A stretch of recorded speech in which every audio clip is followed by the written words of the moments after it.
Good evening, ladies and gentlemen out there in YouTube land.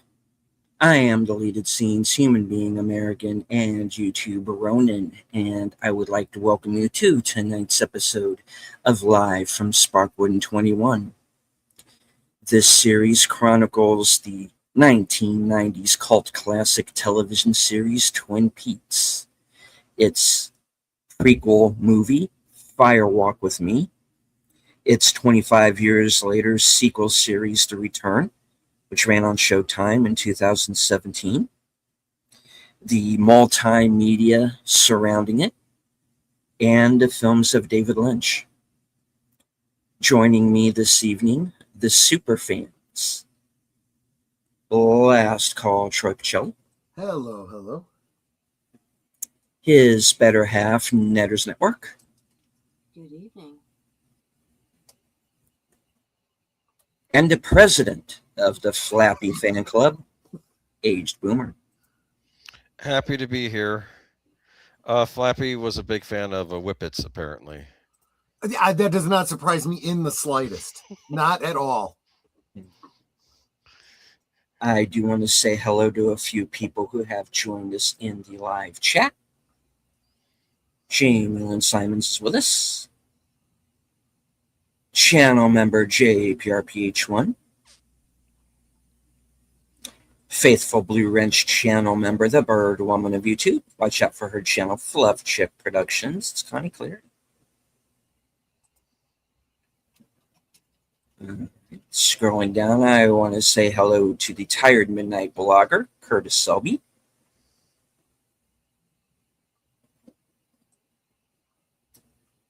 Creator of the 10-Word Review and host of Films with Friends, Big Al Presents.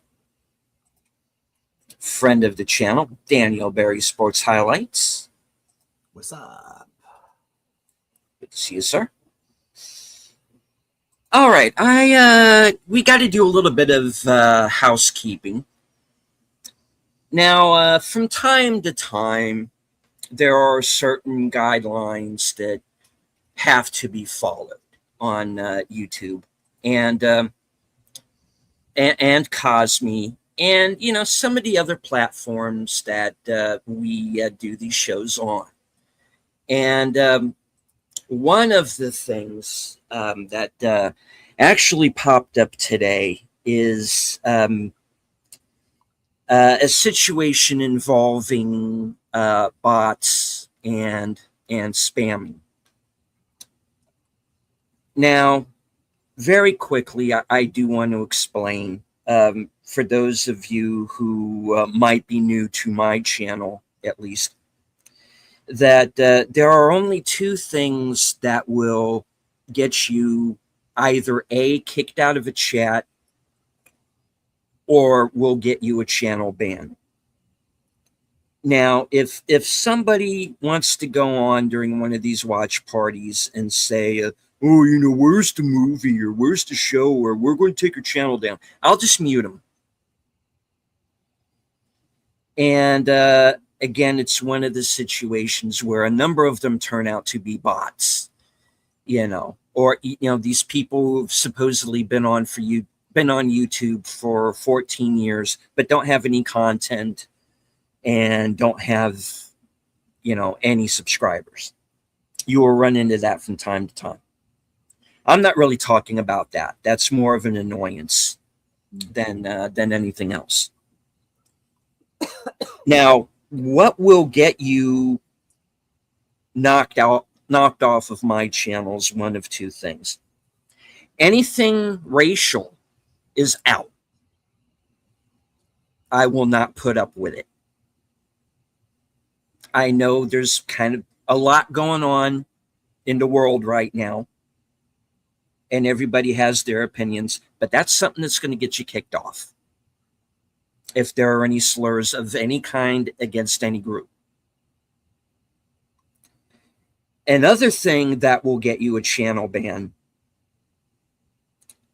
on my channel anyway, I cannot speak for my panelists, but I'm sure they'll agree with me on the last one and certainly on this one.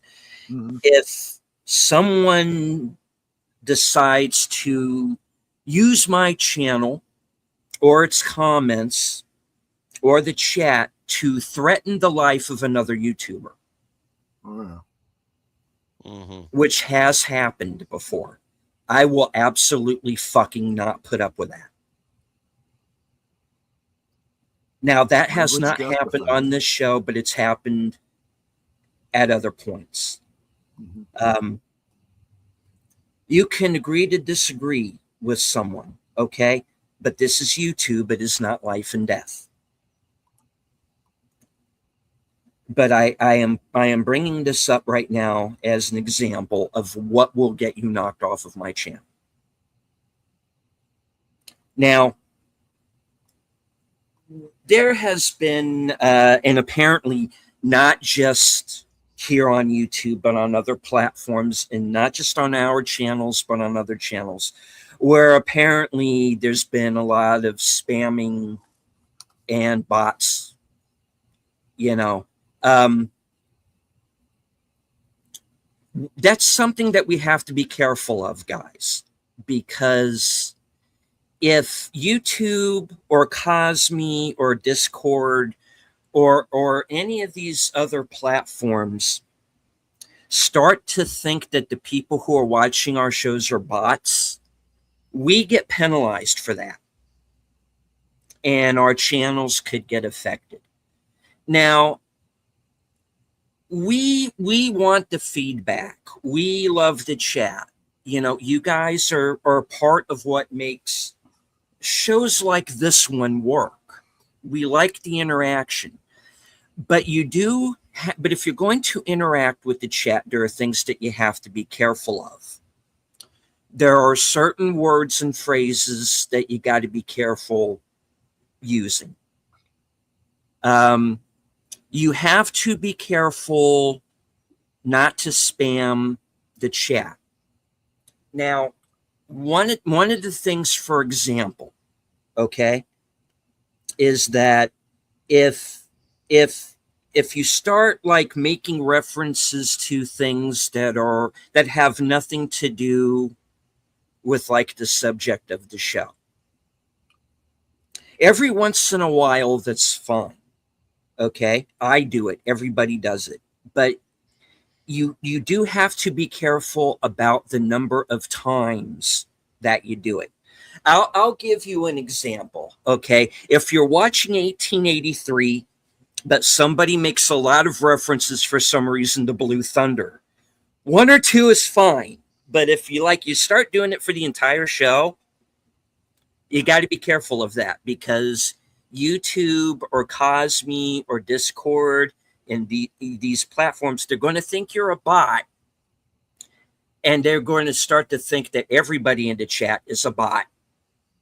And, you know, we lose our chat and our channels get affected. Now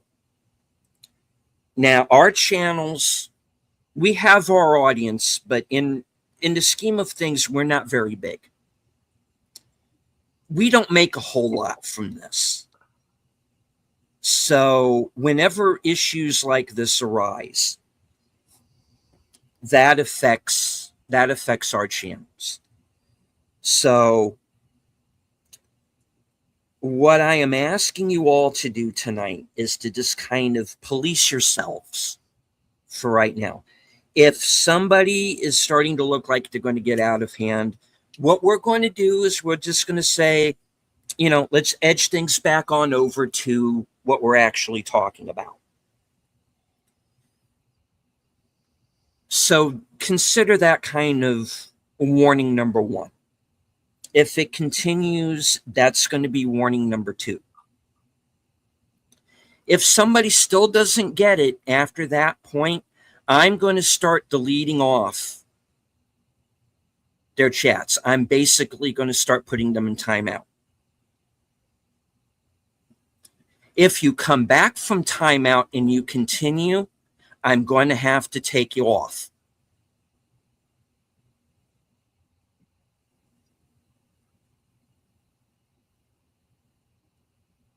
It's as simple as that. And I don't want it to reach that pitch, which is why I am taking the time out of the show tonight to let you guys know that, you know, this is not just coming from us. This, there are standards and practices, there are guidelines, and YouTube does not always let us know when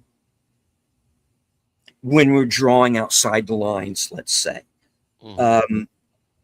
So when Troy and I kind of get these little messages from, on and off from, different platforms to watch out for this or that, we choose to follow them because, we don't want to lose this show. We want to continue it the way that it's gone. And, we just be careful, guys, in the chat, not to go too far off onto tangents about other things, because we don't want that platform to think that you're a bot, because if they think you're a bot, they're going to make us kick you, and we don't want to have to do that. So that's basically it. I'm sorry I had to take the time out, but it is something that we have to look out for. And like I said, there are major reasons for why I will be willing to kick somebody off of my channel. Thankfully for me, it's only happened twice. And it was for the two reasons that I gave at the beginning of the show. But, we got to be careful about like spamming and bots and stuff like that, because it does happen. And we want the chat to continue, and everybody has their jokes and wants to make references to other things. And one or two of those is fine. But if you go down the line like the entire show and do it, we can't have that, because they're going to think you're a bot. So we there are rules. We're trying to follow the rules. So we're just letting everybody know,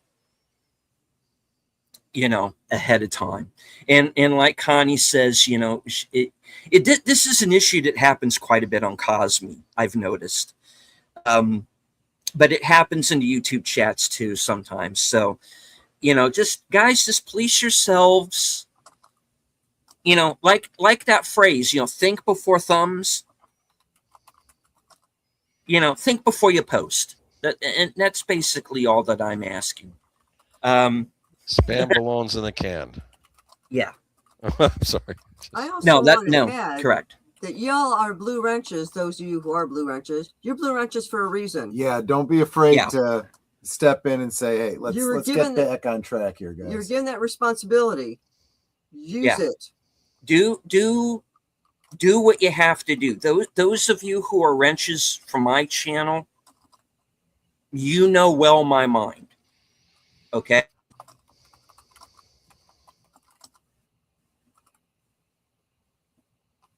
What have I always said? Don't start a fight, but finish one. If you've got to go and proverbially break, then you got to do. But I don't expect anybody to get out of hand. But if it does happen, we will have to do something about it, guys, because it's not just about the show. There are guidelines, and we got to follow them. Yep. So that's basically, I just want to tell you guys what's going on behind the scenes. This is behind the curtain kind of stuff. But, we don't want to lose any of you guys, but at the same time, we don't want to lose our channels over something stupid. So, these shows are about fun. We want to bring you this show. We love that there are people who are coming in new every week, yep. and we want that to continue. But, there are rules for the chat. There are rules for YouTube. There are rules for StreamYard. There are rules for Cosme. There's rules for Discord, and whatever platform you happen to be on. Just be smart about it. And as Troy says, engage your thinky bits. Yeah, exactly. You know, before you post anything that could be considered spam or offensive to people or anything like that. Okay. I'm just putting this out there because this is something we got to keep an eye on now. So we got eyes on us. So we gotta follow the rules. So anyway, that's the end of the housekeeping behind the scenes things. Tonight's episode is Arbitrary Law, and this is the episode where Speaking the of Laura, YouTube rules, yeah. I thought that would have been a good transition. Yeah.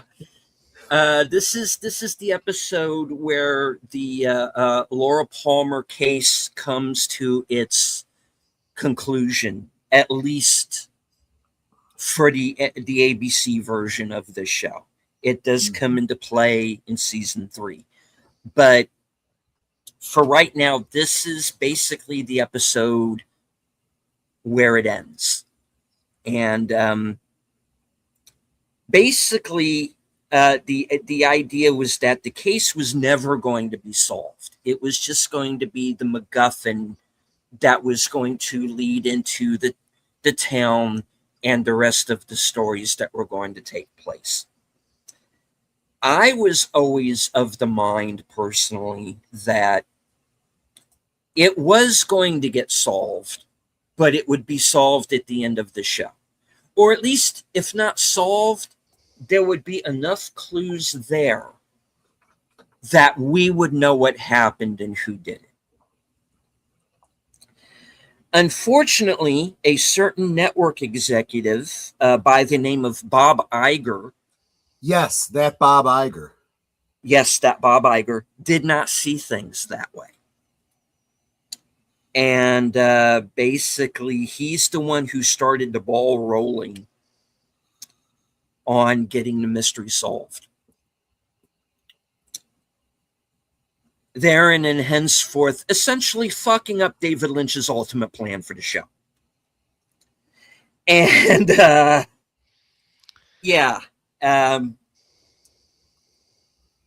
be careful who you let run your networks and your studios and whatnot. And we've been over that.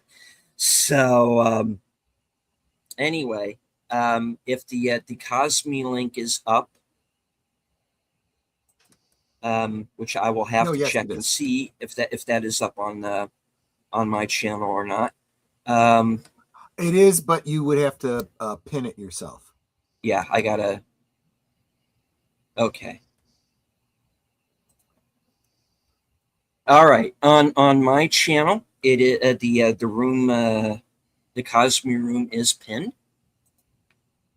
I am on my way over there as we speak, and we will get started with the episode, and we will go a little deeper as we do. All right.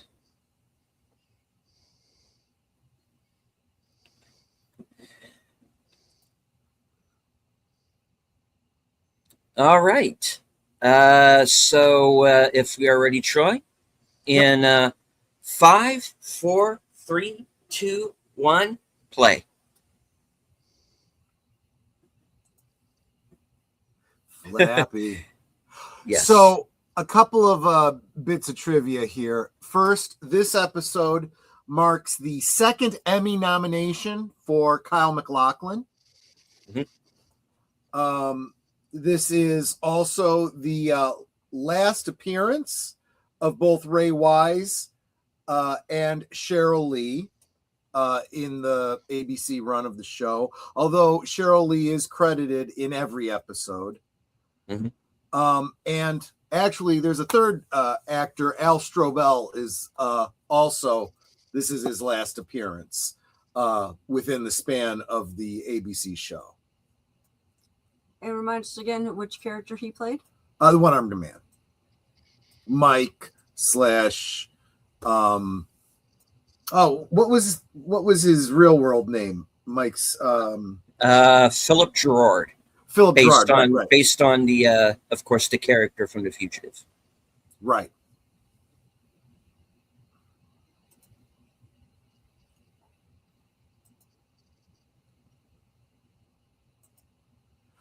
We haven't talked a lot about the Log Ladies introductions that they did during the Bravo re shows of this, but the one that she did for this one stands out. She starts out with, "So now the sadness comes," and that is so true.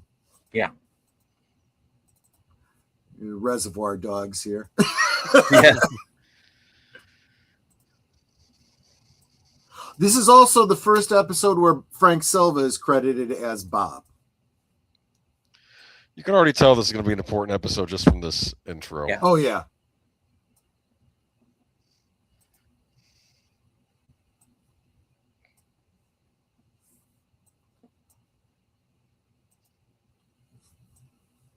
Save Stargate. Exactly.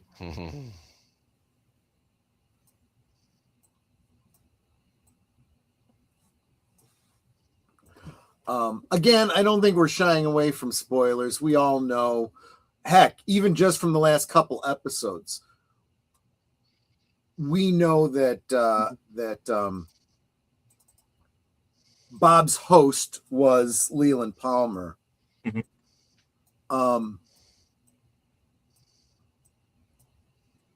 And he is spelling out Robert with the letters, correct? Right. Yeah. Correct. Finish this. And here's where I finally started liking Albert.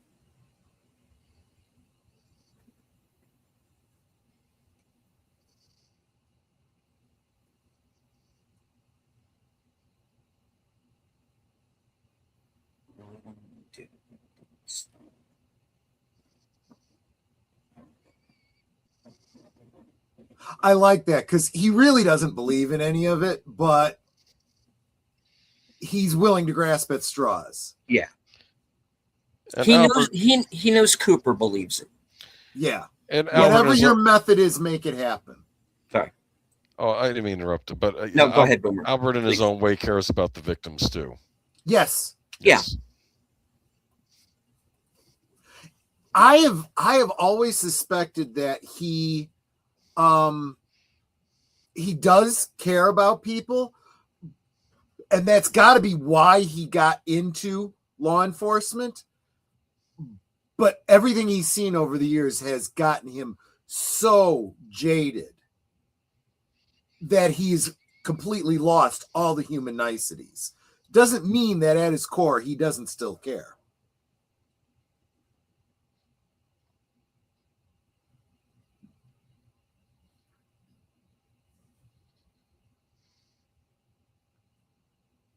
Wave him off.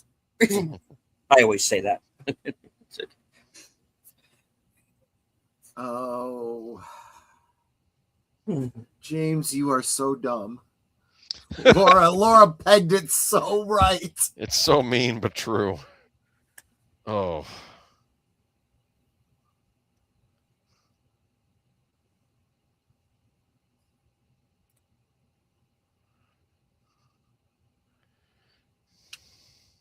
That can be arranged. I have to imagine the Princess and the Pea is apt with this lady. Her fate.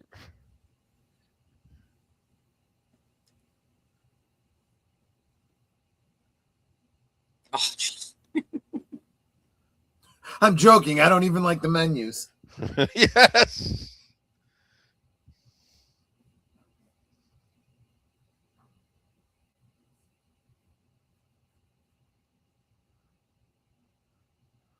I mean, seriously, what kind of a recommendation is it? She runs a diner. She cannot afford, you know?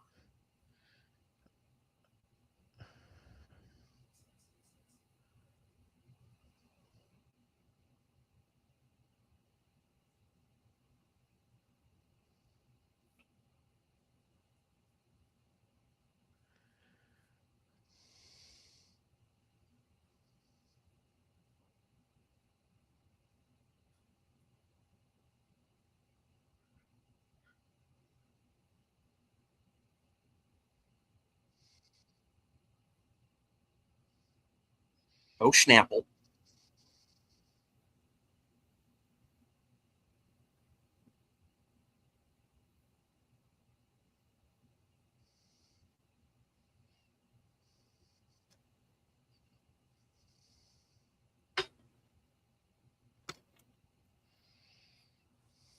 Whatever you have to tell him, you should have told him a long time ago. Yeah, well, you got to keep the show going.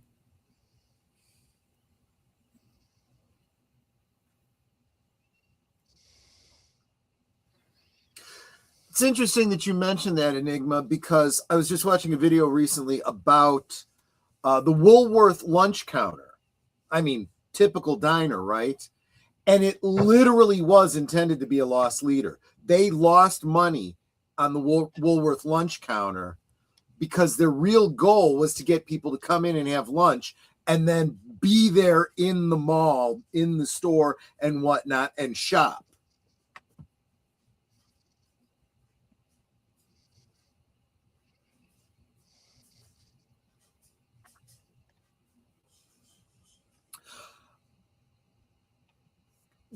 Draw the connection between this scene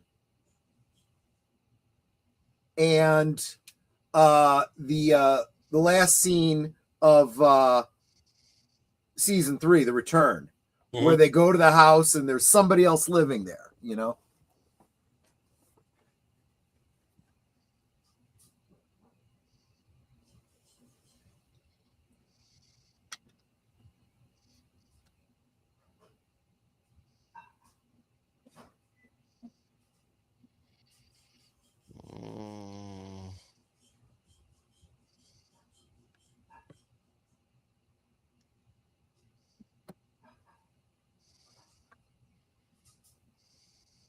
This is a stick up. Give me all the money. Oh, wait.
That's an interesting response. Yes, it is.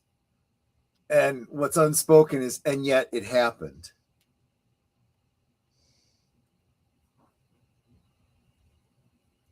Inconceivable. Yes, exactly. Hello to Michaela Jeanette. Thank you for joining us. And thank you for subscribing. What do you think Gerard's blood pressure is like now? Who knows? Well, that didn't help.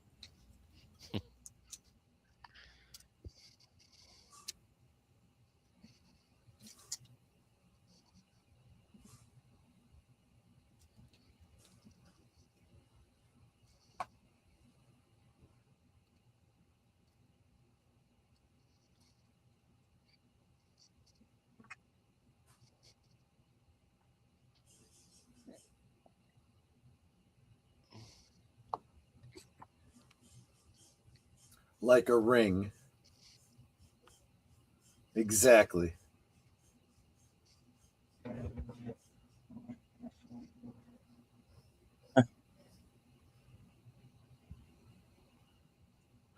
course, the Puppet, are question you how real real? that is. Yeah.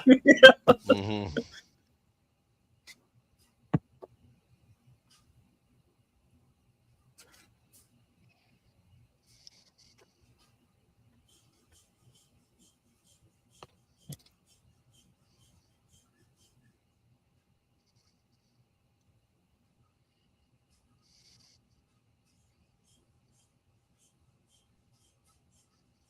No, that's the problem. It's not up there. You're not supposed to understand. You're supposed to feel it. Trust your feelings, Luke. Oh, sorry. Yeah.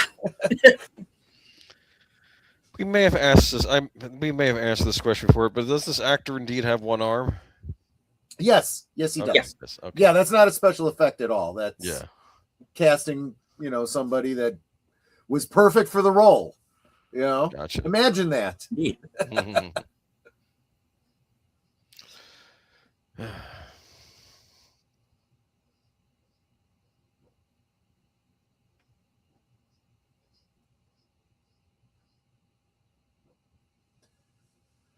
So Enigma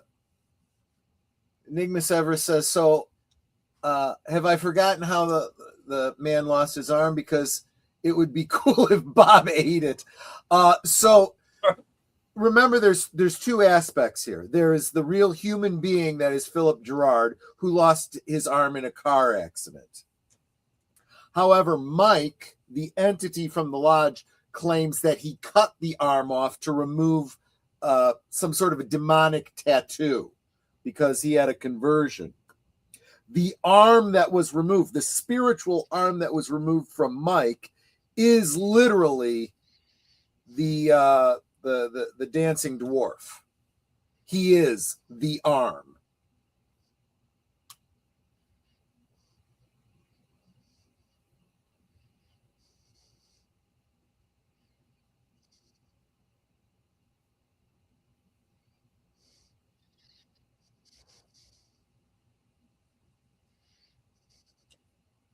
And of course, that's going to be a setup for later.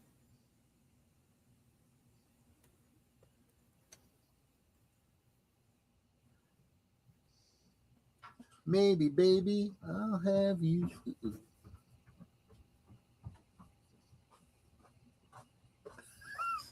Thank you. How did you know? I heard the microwave beep before you came down. Oh, thank you.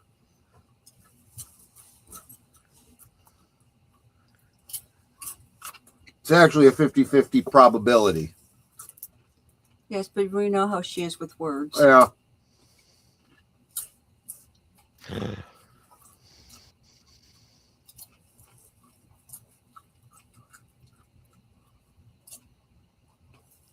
Look at that face.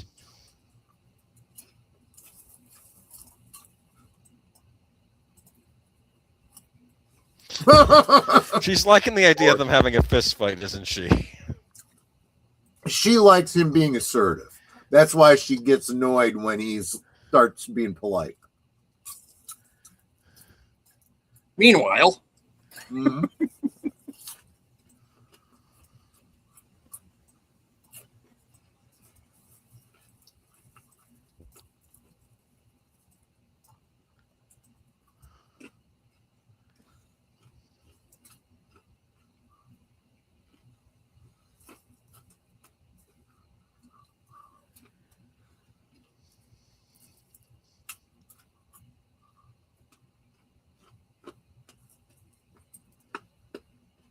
Something illegal in nature.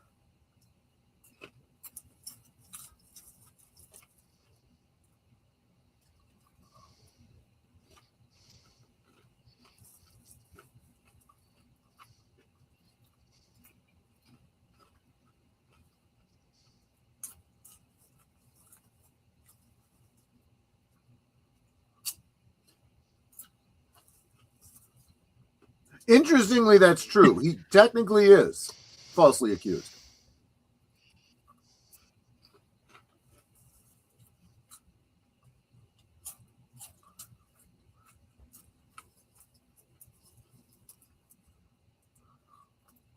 Of course, I look at him and I go, what did she ever see in him?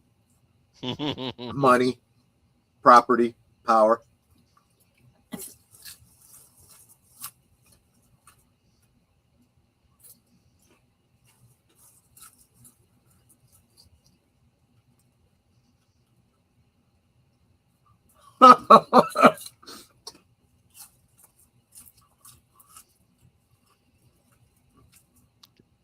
I bet he's thinking I know that foot.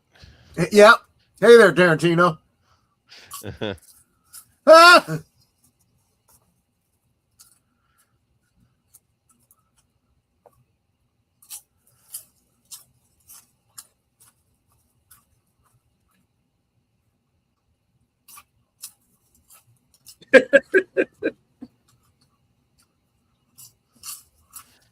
Don't do it, dude. He's gonna do it. At least keep your dignity. Yeah. No.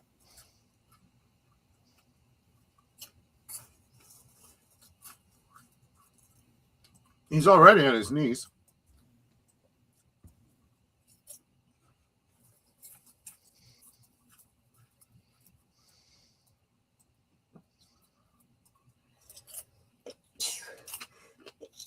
Bless you, bless you. Thank you.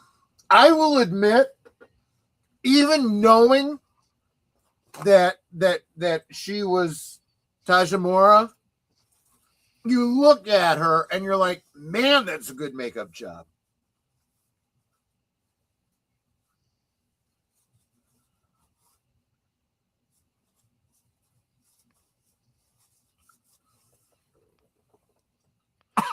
Oh.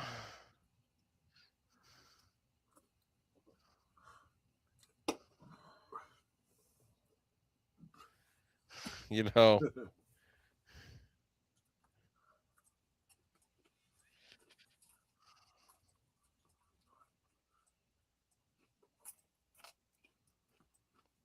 Don't drink anything he offers you. I've seen that picture before, John. Oh yeah.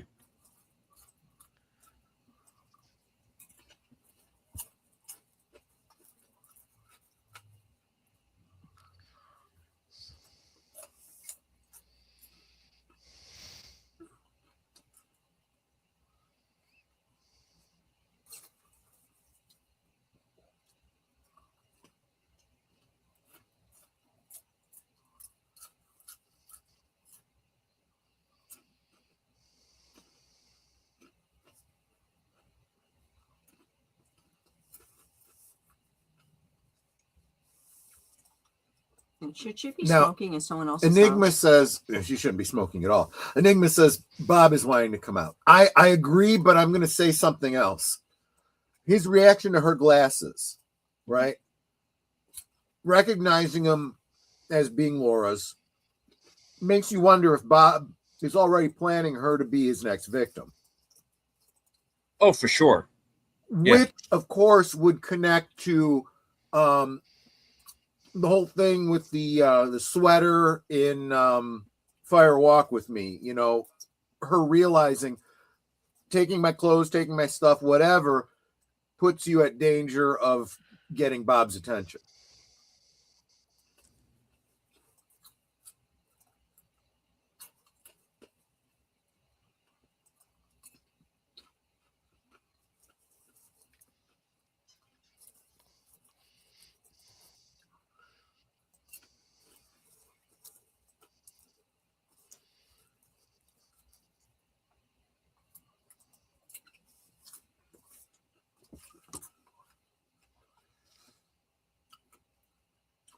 Okay, Jamie, what does Power Rangers have to do with anything that we're talking about here?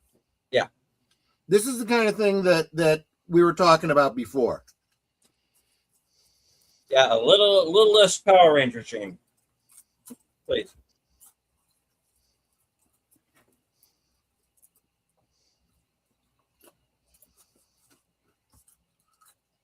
That gum you like is going to come back in style.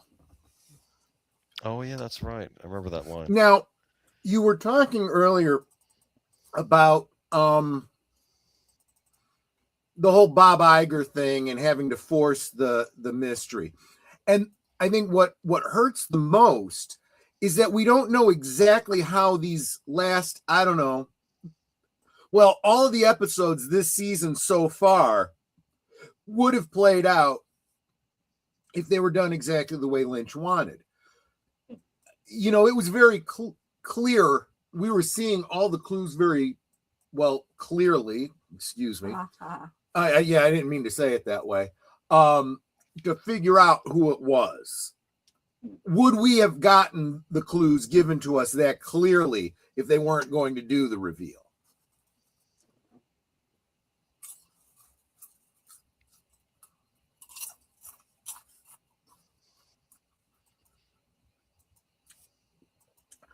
Okay. Interesting idea, Enigma. Let me read the comment. I wonder if the items that belong to Laura are Bob's property, so to speak. Laura's things are Bob's property, so to speak. Yeah. So I think Bob sees it that way. But more importantly, even putting all the spiritual stuff aside, he is a creature of predation. He is, and a serial killer, so to speak, following the same rules, the same mentality. So anything that ties one victim to another is good game for him.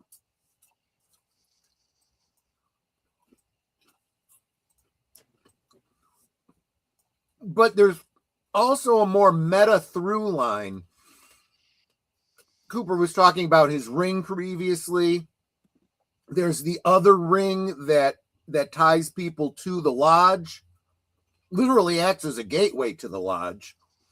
So this giving of a personal item to someone else, representing the movement of power or having power over that person.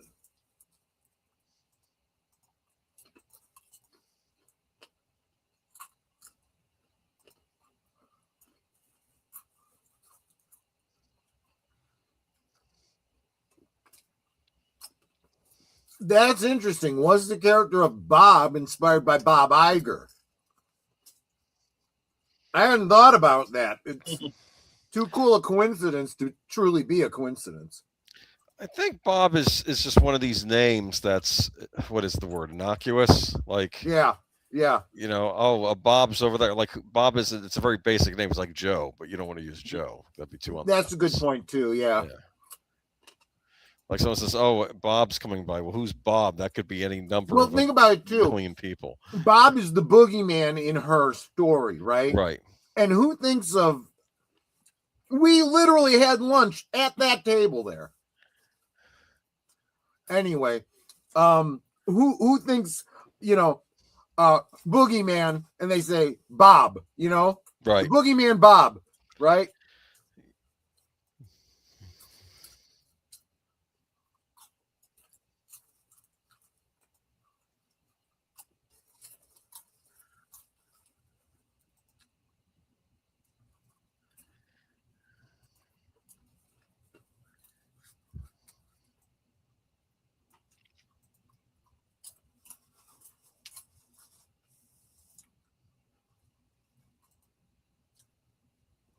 That might be a reach, Enigma, but you are right. She's going to the woods like Laura with the same boyfriend.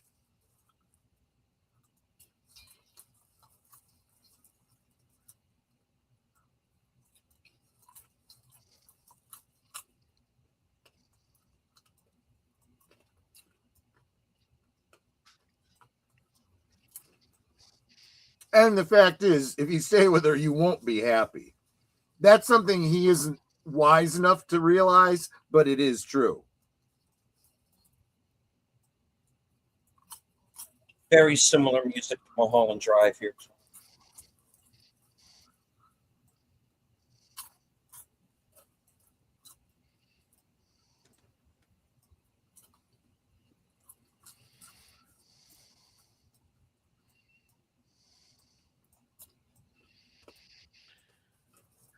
Ben Horn would not hold up well under an interrogation, would he? Interrogation, no. That's what I got from all this. Yeah, he cracks too easily.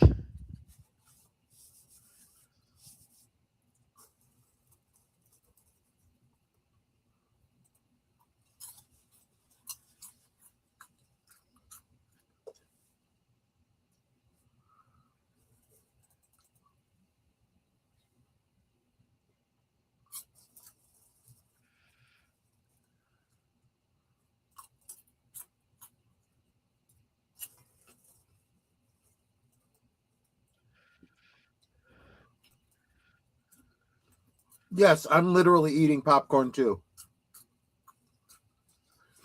Now, in a way, I do kind of see this as sarcasm on the part of Lynch, but the makers of this show at the executives, Bob Iger and so forth. They're doing the whole TV formula. This is how it happened. And so they have to bring all the primary suspects. That's why Bobby is there. That's why Leo is there, Leland, and Ben.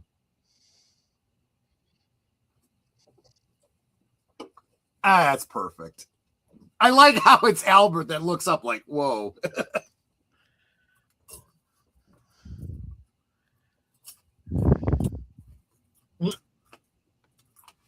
Okay, Nate. I'm gonna say it. Nate, is that you in your skinny days?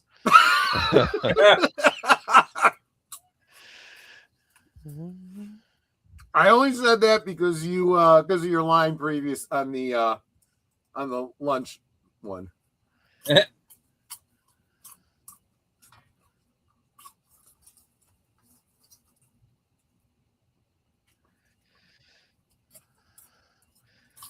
I love his hat, by the way. Yeah.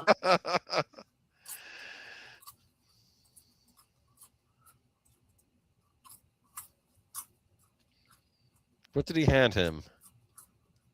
Oh, A stick of gum.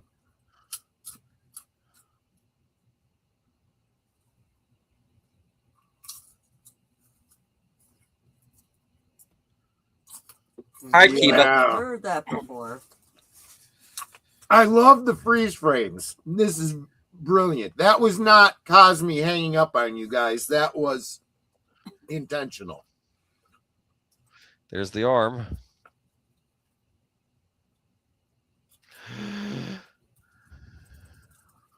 It's like they're literally crossing all the I's and dotting the T's, or whatever the saying is.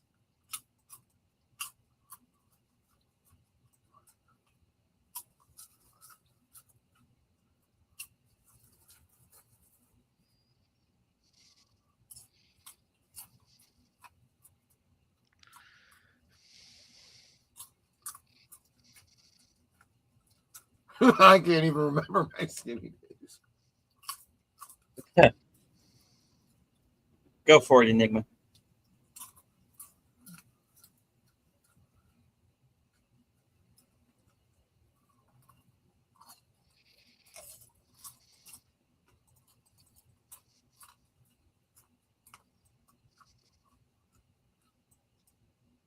At this point, he knows that Ben is not the killer. He is using Ben as the bait. And notice how he said might. So Yeah. it's not a forceful thing for Leland to Right. come along. Yeah, because you want him to coax him into coming.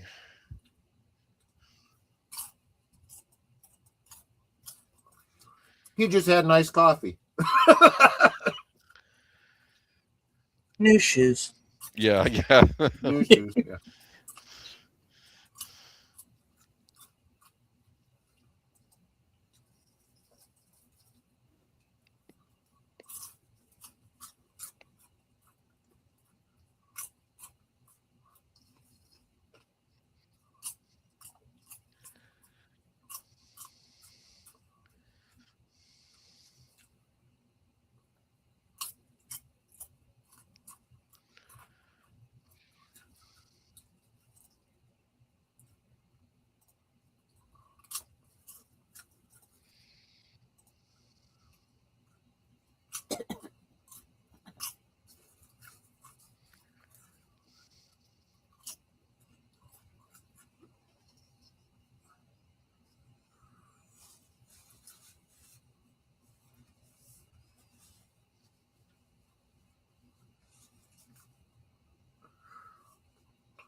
Ooh.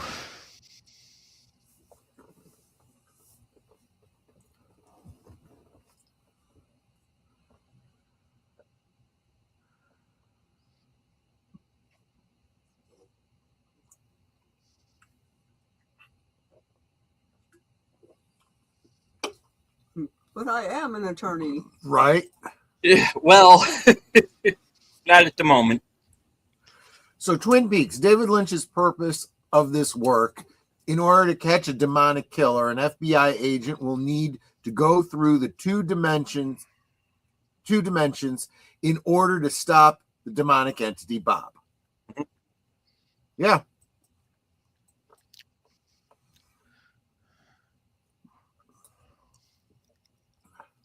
Oh,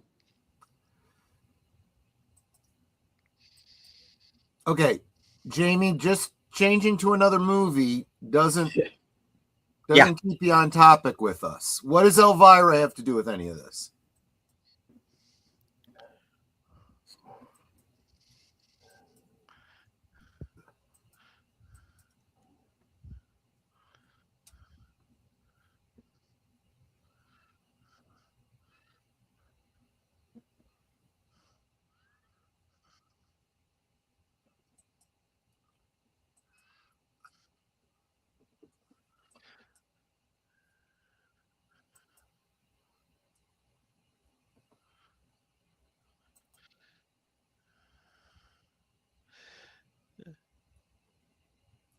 Now I'm wondering if Bob was considering going to Buffalo, Well,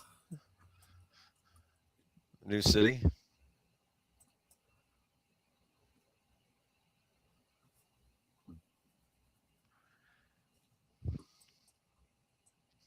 so they make it very clear that Leland's awareness throughout this multiple personality situation is vague at best, but he's gonna remember it all shortly.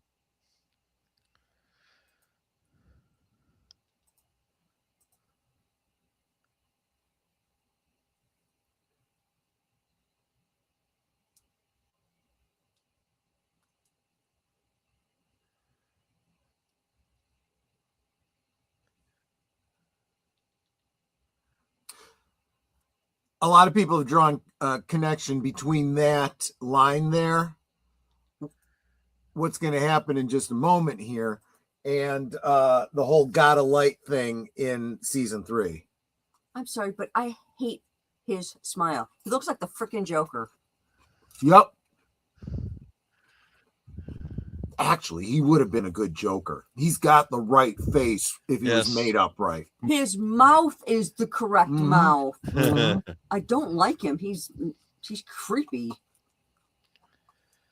So here's the fateful moment. yeah. Mhm. Because Dick's going to set off the faulty sprinklers. This is weird because that smoke alarm is not connected to anything else. It's just an alarm.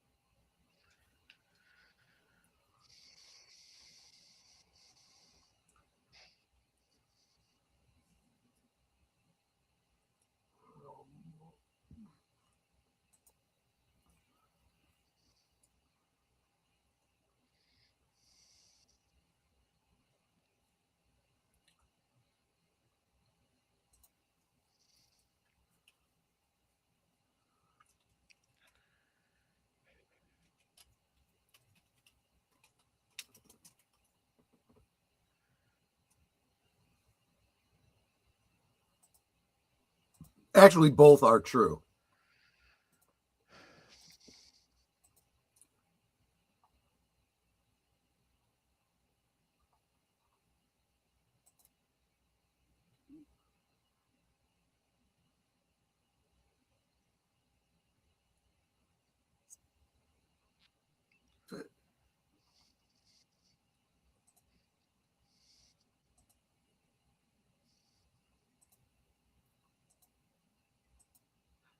reuse of the lines from the European closed ending.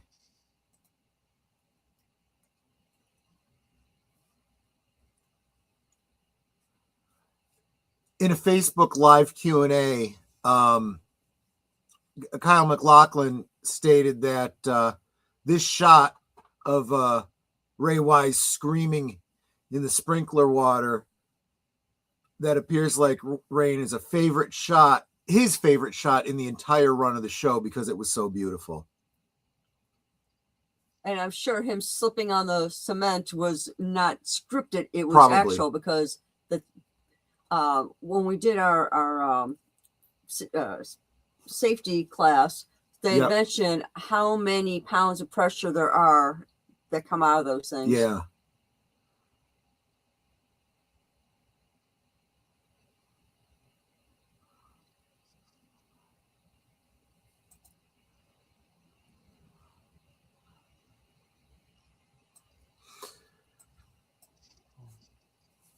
In Philosophy of David Lynch, Simon Riches draws comparison between Leland's death and Cooper's use of the Tibetan method.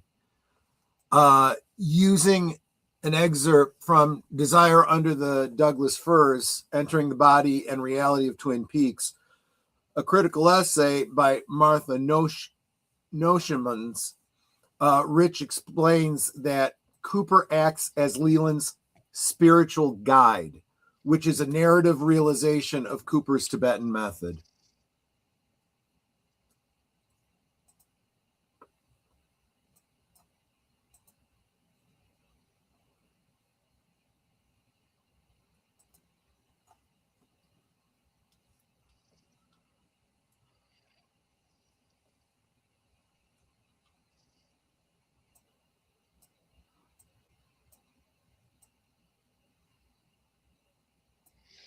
Oh,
Does Cooper know he's dying? Yes.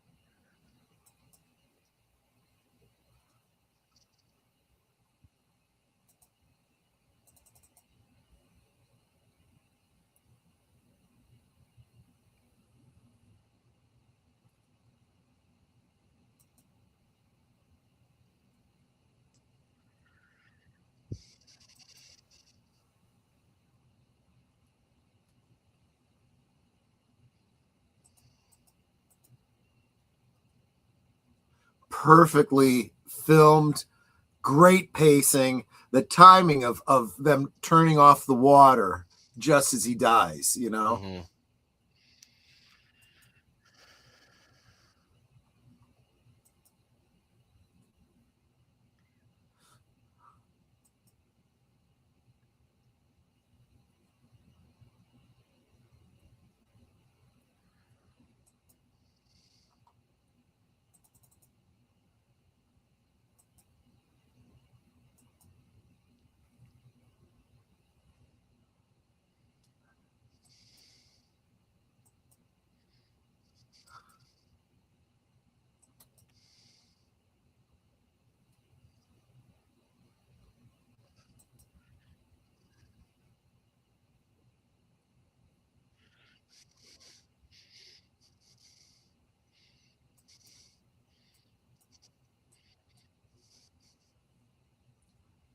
That is the line of the series. Yeah.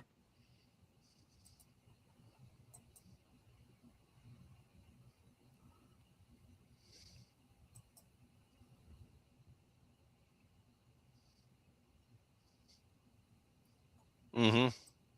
Yeah. Yeah, he's like, yeah, good point.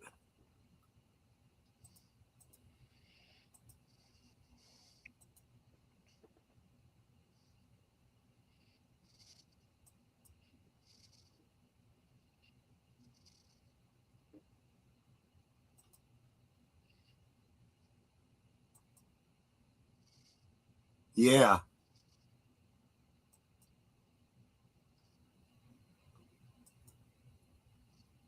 An excellent question. It's searching for a new vessel. Yep.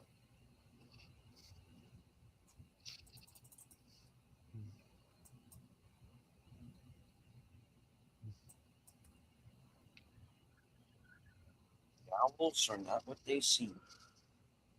Horror fans don't find it too hard a stretch to believe a demon possessing someone for years and using the host for their own interest. Bible talks about it, a lot of them. Yeah. Look, and it's not just the Judeo-Christian Bible. I mean, this is universal. This is this kind of thing.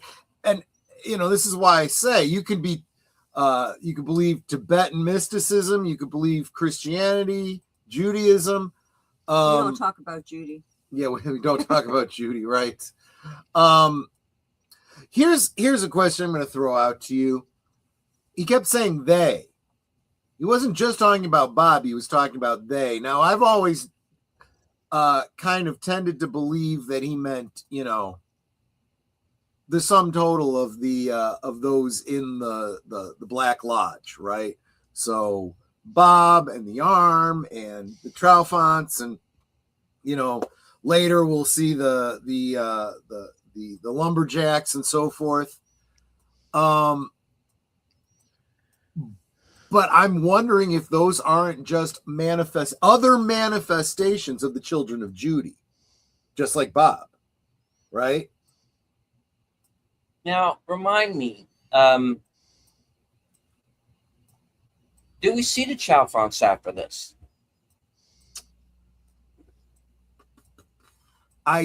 Not within the span I of think so. this show, no.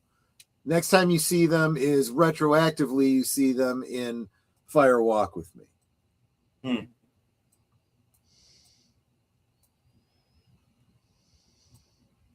Do we see them or aspects of them in The Return? Yeah, that's what I'm trying to remember. I don't remember. Yeah. Well, we will be getting to that not too long from now. Actually, no. As my professor said, all religion. Yep. Chat's jumping.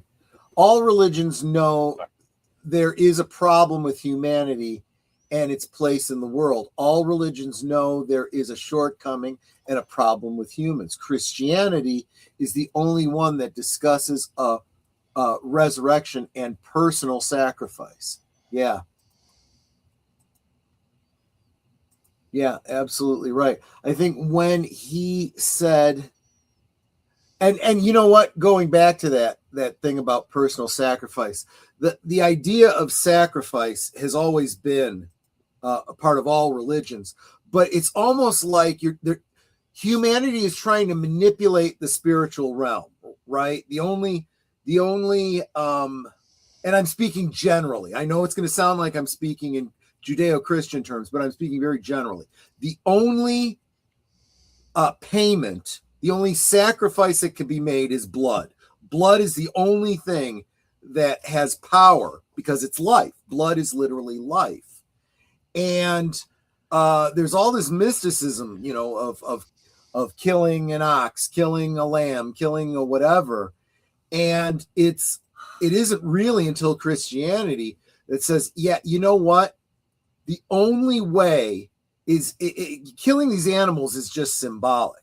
It requires a real, true sacrifice. The only way is your own life. And your loving, benevolent God does not want that for you. So he's willing to give his own life for you. So you need to be willing to give your own life. It literally costs everything. That's why they say you must die and be born again. You literally have to give up your life in service to God, in this regard.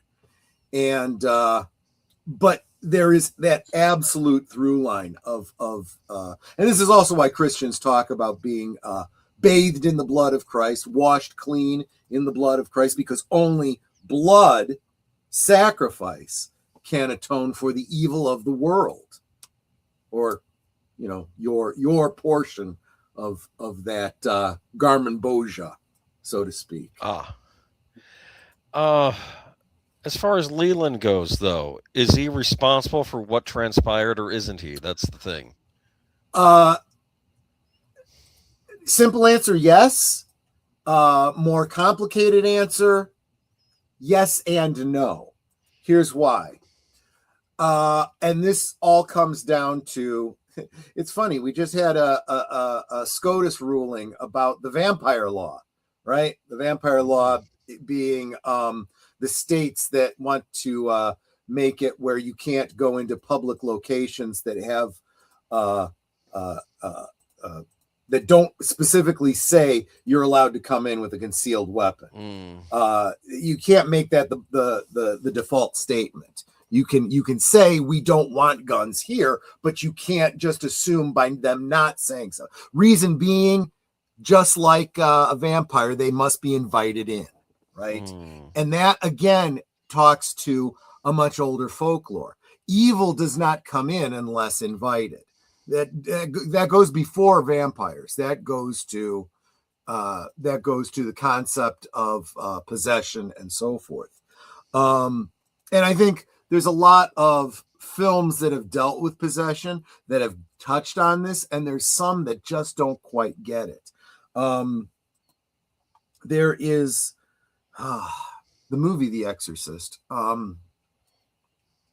The movie The Exorcist definitely plays with this. The novelization gets into it in a way the movie really couldn't. But you're dealing with a young woman, right? She's a child for all intents and purposes, but she is of an age to know the difference between right and wrong and so forth. And so let's not stand on pretense. She was innocent. No, she wasn't. And if the movie didn't make it clear that her playing around with a Ouija board wasn't literally an invitation to evil, to an invitation to come in, then there's things in the book, let's say, where she more overtly invites another entity into her, so to speak. I can't go any farther than that. It's disgusting, but it's corruption is what it is. And it's very clear from the Secret History of Twin Peaks and things that Leland said in the span of the show that this Robertson, right, maybe a host before Leland, right, some real person that he met as a child, did some really, really bad things to him, and promised him a way out of whatever he was doing to him. And in searching for a way to stop being tortured, he acquiesced, because it's very clearly what he was saying that Laura fought against. She didn't give in. She was willing to die rather than to submit. And unfortunately, he submitted. So was he responsible for all the decisions that Bob made with his body after that? No, but he was responsible for the initial sin of inviting him in. And yes, the alternate option might have been his death, but we're talking some pretty big stakes here. Laura made that choice. And I would argue that choice was taken away from her by Dale Cooper, or he will have done when we get back towards the end of The Return. Hmm.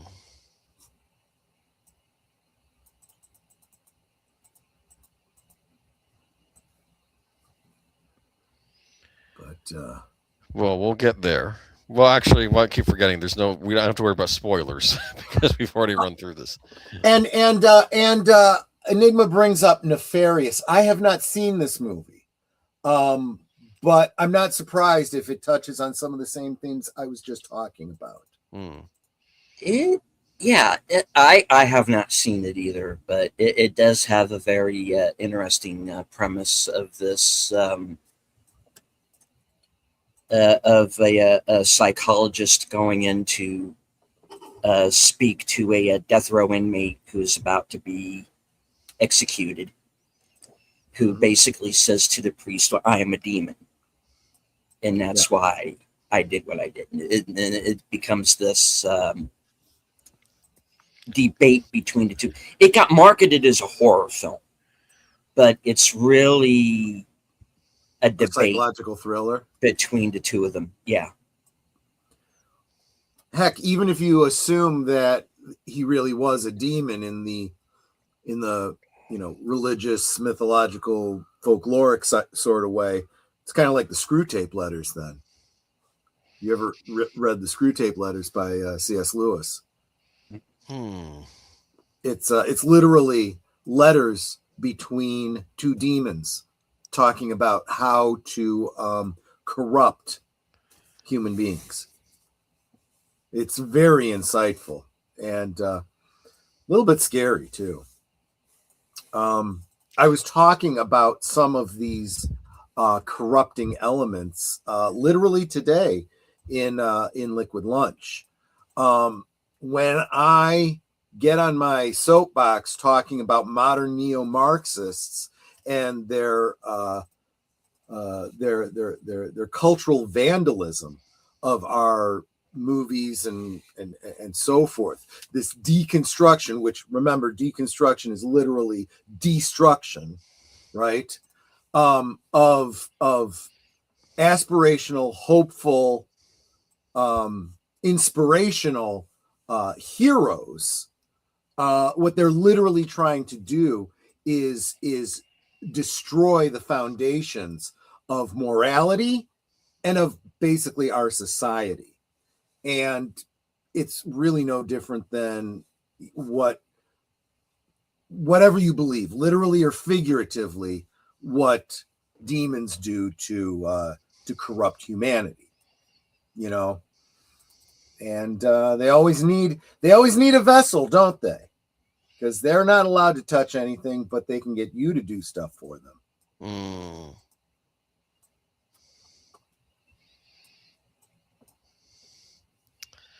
Well, on that note, we do have to begin wrapping it up because Mystery Night will continue with the casebook of Sherlock Holmes.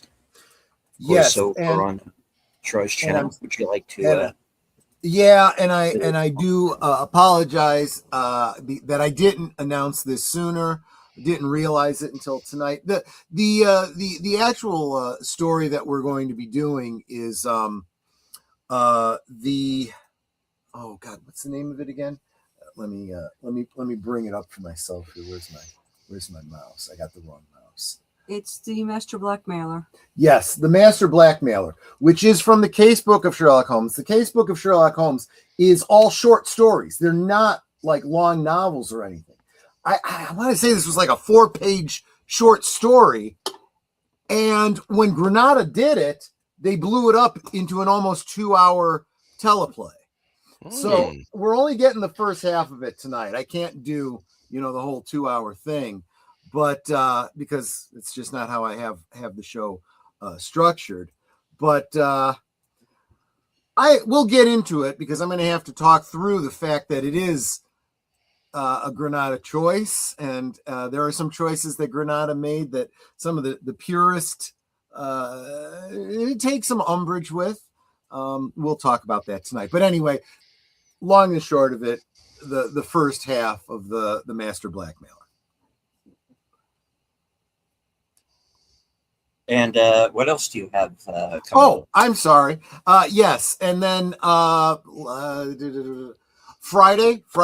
I am actually out of town Friday, Saturday, Sunday, and Monday, but I will still have Last Call, which has been pre-recorded, and did I say Liquid Lunch? And Last Call, which has also been pre-recorded. Thank you very much, Aged Boomer. And we are going back to the first third, I guess, Yes. of 1986 to talk about the pre-summer films of 1986. And then come next Monday, members join me for one of the movies we discuss on Friday. Very I cool. haven't decided which one yet. So many good ones. Yeah, I know. Netter, what do you have coming up? Well, let's see. Right after this, of course, I'm going to be co-hosting with Troy over continuing the mystery movie night of Sherlock Holmes. Thursday, I don't currently have a guest for Thursday things, but hey, I love hanging out with y'all, so we're just going to hang out. And then, like Troy mentioned, we're out of town Friday through Monday. Returning, we'll be back Monday night, so I think Troy's going to try and do his members movie night, so we should hopefully be back in time for that. If we're a few minutes late, don't worry, we'll be there. Yeah, and then next week, Tuesday, back here again. Yep. Right. Boomer. I will, of course, you can catch me on Friday on the pre-recorded stream, Last Call. We'll talk about the movies of 86. Geeky Geezers on Sunday at 9 Eastern Standard Time. We will be talking, we will have some stories, and I'll have special hosts, Deleted Scenes and Big Al with me that night again to sub, so that'll be fun. And then afterwards, I will be on your show, Reserved Seats. Yes, sir. So there we go. That's it. Fair enough. Okay. Well, as for myself, after Sherlock Holmes, I might do like a quick unboxing. So I got a package today, so I might like jump back on for for about 15, 20 minutes or so, do a quick unboxing. And let's see. Thursday at 5:30, I'm going to be joining Outlaw Bill for Action Theater. This week's movie is Die Hard with a Vengeance. Bruce Willis with Samuel L. Jackson and Jeremy Irons. Let's see. Later on that night will be my program, Coming Attractions. We get to find out what I am going to be doing next week, up to and including my appearance Saturday night on Films with Friends. Subbing for Troy and Nutter. And this week's movie is The Adventures of Baron Munchausen. Right. Then, of course, Sunday, I'll be joining Outlaw Bill once again for Western Cinema Presents as we watch episodes 7 and 8 of the Yellowstone Origin Series 1883. Tim McGraw, Faith Hill, and Sam Elliott. Later on that night is at 8 p.m. is my program Unscripted. I'm not sure if I've done a best of 2026 yet. If I have not done one, then that will be the topic. If I have, then I have to come up with something else. But there will be a show either way. Of course. Right after that, Geeky Geezers, where I will be, as Boomer said, I'll be joining as a guest host. Boomer will be joining me for Reserved Seats. And we're going to get to a discussion of Zach Krager's weapons. So we're going to be talking about that, among other topics, I'm sure. And, of course, join us right back here next week. Same bat time, same bat channel for the next episode of Sparkwood and 21. All right. So, any last words before we wrap the show and head on over to Sherlock Holmes? I think y'all are Osmo. Thank you for being with us tonight. Agreed.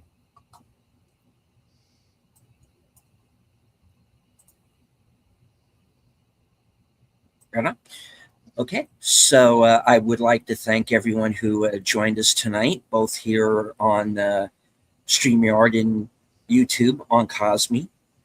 I do appreciate it.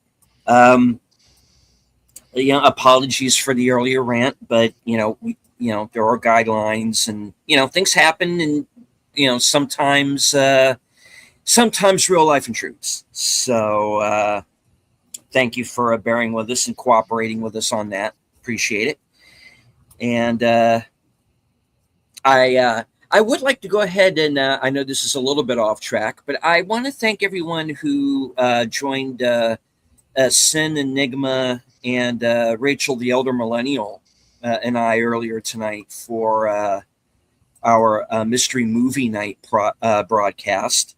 I'm just looking at some of the preliminary numbers, and it appears we had over 200 people watching at one point or another during that show, which for that show for us it is a pretty good number.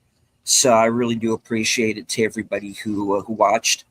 Thank you once again to everybody who watched this broadcast tonight, and we will return next week. And as I always say at the end of every broadcast from HQ, in all points north, south, east, west, and beyond, good night, take care, stay strong, be safe and healthy, because this is how we win. Stay through the credits, and you'll be redirected to Sherlock Holmes.